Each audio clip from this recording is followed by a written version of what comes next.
Venho à tribuna, senhor presidente, para falar sobre uma questão extremamente importante para toda a nossa região, já abordada ainda há pouco pelo senador Romero Jucá, mas pelo viés da interligação do estado de Roraima com o estado do Amazonas na energia elétrica. E após as colocações do senador Romero Jucá, que nos parece absolutamente pertinente e necessário o conhecimento do Senado da República de uma pretensão equivocada de interditar uma obra que passa ao longo da BR-174, que interliga Manaus a Roraima e Roraima a a Venezuela. Portanto, não há nenhum impacto ambiental adicional. Portanto, uma obra viável e necessária para a estruturação econômica elétrica do estado de Roraima. Por outro lado, senhor presidente, o Amazonas vive nesse momento uma grande expectativa, porque a obra de interligação do Linhão de Tucuruí com o sistema elétrico de Manaus, com o sistema elétrico da margem esquerda do rio Amazonas, que atinge as cidades de Urucará, São Sebastião do Atumã, Itapiranga, Silves, Itacoatiara, Rio Preto da Eva e Manaus, está concluída do ponto de vista de engenharia e do ponto de vista de construção. Ou seja, uma linha de 3.800 kV interligará, a partir dos próximos meses, estas cidades do Amazonas e Manaus com o sistema elétrico brasileiro, tirando de uma vez por todas do isolamento o maior parque industrial da região norte e o polo industrial da Zona Franca de Manaus. No entanto, não é apenas este investimento de quase 4 bilhões de reais que está sendo concluído no Amazonas e em Manaus no sistema elétrico. Além deste linhão de Tucuruí, está sendo construído em Manaus uma nova usina termogás de 600 megawatts, que irá substituir nada mais, nada menos do que 470 megawatts que são produzidos por geradores de pequeno porte. Veja, senador Sérgio Souza, Manaus, uma cidade que tem 1,4 gigawatts de consumo de energia elétrica, tem sobrevivido desde 2003 e tem suportado a demanda sem racionamento de energia, graças à instalação de pequenos grupos geradores de 1.400, de 1.500 kV, que foram instalados em 3 ou 4 pontos da cidade de Manaus. Para que os senhores senadores possam ter uma ideia, a cidade de Manaus possui, portanto, pequenos grupos geradores divididos em 3 ou 4 usinas que geram energia equivalente a 470 megawatts, num total de 1,5 aproximadamente, 1.500 megawatts que Manaus possui instalados. Ora, isso demonstra claramente como estava precário a situação do sistema elétrico na cidade de Manaus, que agora, com a chegada do Linhão de Tucuruí, agora com a construção desta usina de 600 megas, num valor de investimento de outros 1 bilhão de reais, o Amazonas deixa de ser um estado isolado, um estado que tem um sistema de geração precário, para poder estar interligado com o sistema elétrico brasileiro, com extensão do sistema elétrico até o estado de Roraima, que por sua vez está interligado com a Venezuela, mais precisamente com a hidrelétrica de Guri. Além desta termogás que está sendo construída em Manaus, está pronta para ser inaugurada nos próximos dias, já em regime de comissionamento, as usinas termogás de Codajás, de Anuri, de Anamã e de Caapiranga, ao longo do gasoduto Urucu, Coari, Manaus, gasoduto este construído quando estávamos no governo, numa parceria com a Petrobras e com o governo do presidente Lula. Ora, essas termogás no interior do estado, somado a esta da capital, somado ao linhão que nos interliga a Tucuruí, o linhão que nos interliga a Roraima e os linhões de extensão na região metropolitana para Manacapuru, Itacoatiara e demais municípios, fazem com que o Amazonas se transforme num grande hub de distribuição, de interligação e de produção de energia. Com uma diferença, senhores senadores. A energia termogás produzida no estado do Amazonas tem um custo de R$ 300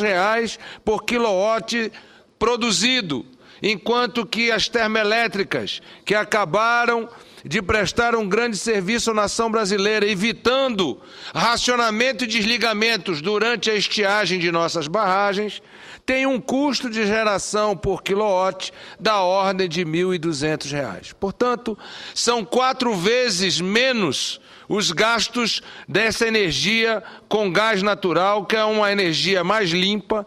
ambientalmente correta, e que trará uma nova competitividade econômica para a nossa região, não apenas para o Amazonas, mas para o Amazonas e para Roraima. Ao mesmo tempo, estamos neste momento já com o plano aprovado junto à EPE, na interligação de Boca do Acre com a cidade de Rio Branco, no estado do Acre, interligando esta área sudoeste do estado do Amazonas com o estado do Acre. Por fim,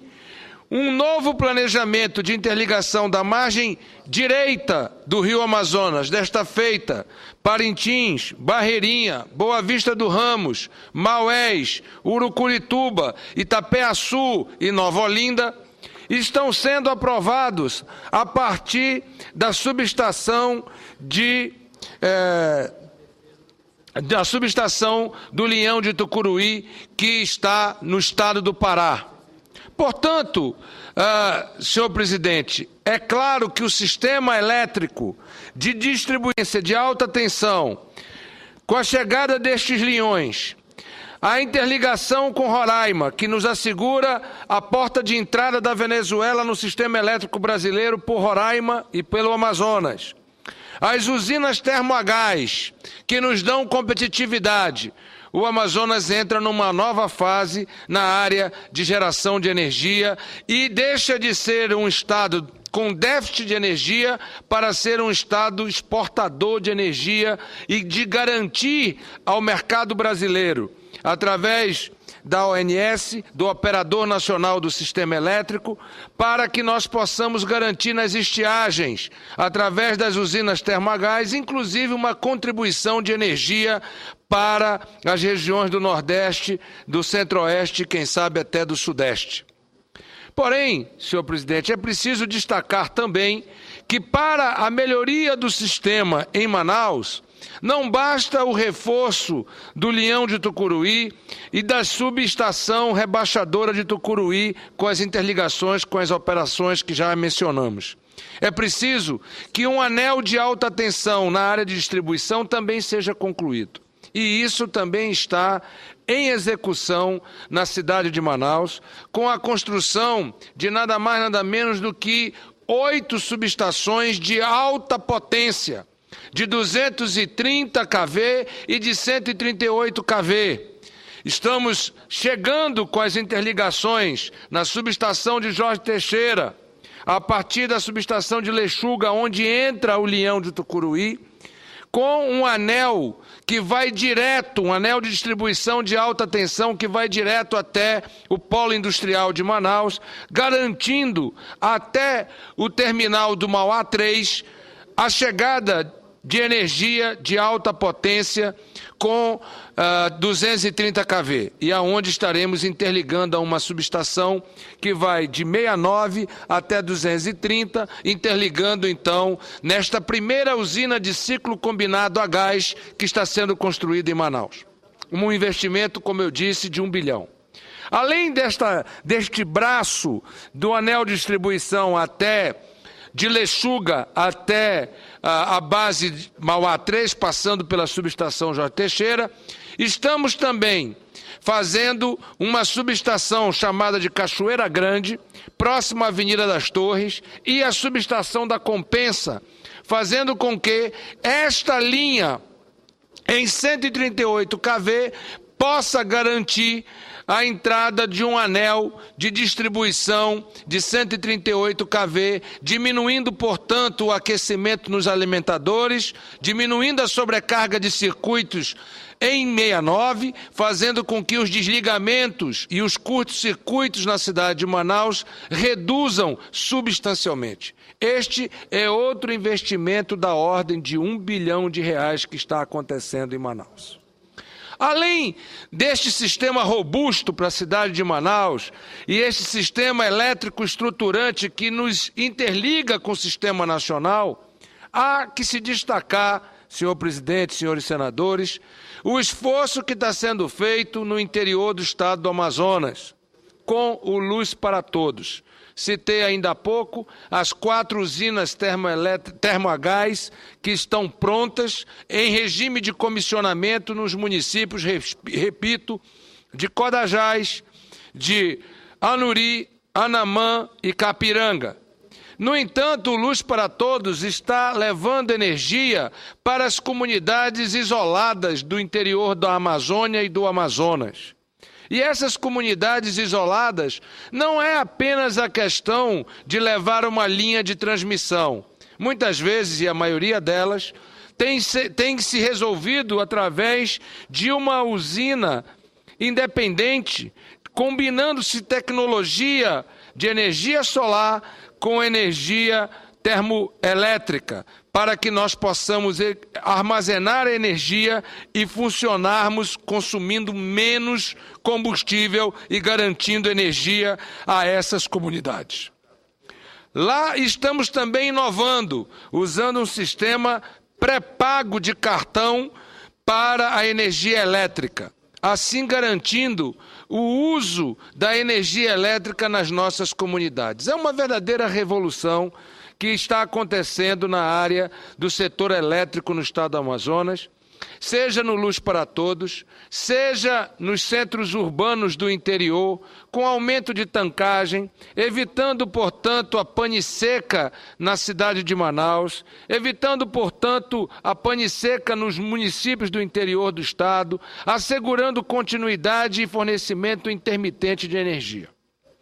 Este era o compromisso da presidenta Dilma com o povo do Amazonas no setor elétrico. E eu fico feliz, senhor presidente, de podermos ver, ainda no ano de 2013, boa parte desses compromissos já cumpridos e já honrados, ficando apenas a conclusão de alguns destes projetos para o ano de 2014. Com isso, o Amazonas está dando um grande salto no setor da energia elétrica. Está dando um grande salto na competitividade para a produção da agroindústria no interior do Amazonas. Nós poderemos, portanto, combinar, de um lado, energia elétrica, de outro lado, terminais hidroviários de carga e de passageiros, e, ao mesmo tempo, incentivos fiscais, como o que acabamos de assistir a presidenta dar com relação ao Guaraná e o açaí, para garantir empregos, renda, atividade econômica no interior do estado do Amazonas, no interior da nossa querida floresta amazônica. Portanto, eu quero aqui saudar, cumprimentar o Ministério das Minas e Energias, cumprimentar a Eletrobras, a Eletronorte, a Amazonas Energia e, bem como a presidenta Dilma, por estarmos dando passos importantes para tirarmos o Amazonas de um momento difícil que passamos por quase 2 décadas de não investimento no setor elétrico. Foi quando chegamos ao governo com o presidente Lula e eu cheguei ao governo do estado do Amazonas que começamos, repito, a reverter um quadro de carência, de falta de estrutura e de falta de condições para a produção de energia elétrica de forma competitiva e de forma a assegurar o futuro da nossa economia e da nossa base industrial. Portanto, senhor presidente, para prestar este relato, tendo em vista que visitei todas essas obras na semana passada, testemunhando e acompanhando de perto o cumprimento dessas ações, é que venho hoje à tribuna para prestar contas destes avanços e dizer do planejamento estratégico, da importância desse planejamento estratégico para a preparação do Amazonas e da Amazônia para o futuro no setor elétrico, que abrirá grandes portas e grandes caminhadas. Por fim, quero também acrescentar de que este linhão está trazendo uma fibra ótica que vai nos interligar, senador Walter Pinheiro, finalmente, a cidade de Manaus e todas essas cidades já mencionadas ao Plano Nacional de Banda Larga, com eficiência, com segurança e qualidade e, ao mesmo tempo, com um preço que seja justo. Seja para a educação, seja para aprimorar a gestão pública, na Secretaria de Educação do Estado, dos municípios, na saúde para o diagnóstico à distância, seja para a infraestrutura econômica,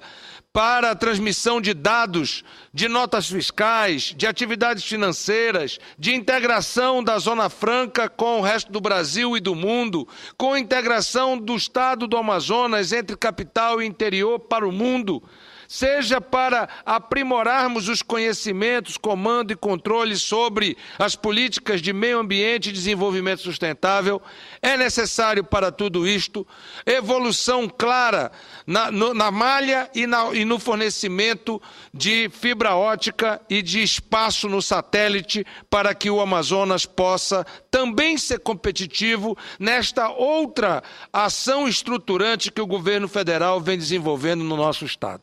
Portanto, são com ações estruturantes como esta, investimentos no aeroporto internacional de Manaus, é que o Amazonas e Manaus vêm se preparando para a Copa do Mundo. Nós teremos um aeroporto novo, entregue e pronto até dezembro de 2013. Estaremos com o linhão interligando Manaus e esses municípios ao resto do país do ponto de vista elétrico. Estamos inaugurando uma nova usina termogás. Estamos avançando no anel de distribuição, no reforço desses anéis em alta potência, levando energia para o interior do estado, apagando a lamparina e acendendo a esperança de projetos e ações inovadoras que possam assegurar a evolução, o desenvolvimento humano e a melhoria da qualidade de vida do povo do Amazonas. Muito obrigado, senhor presidente.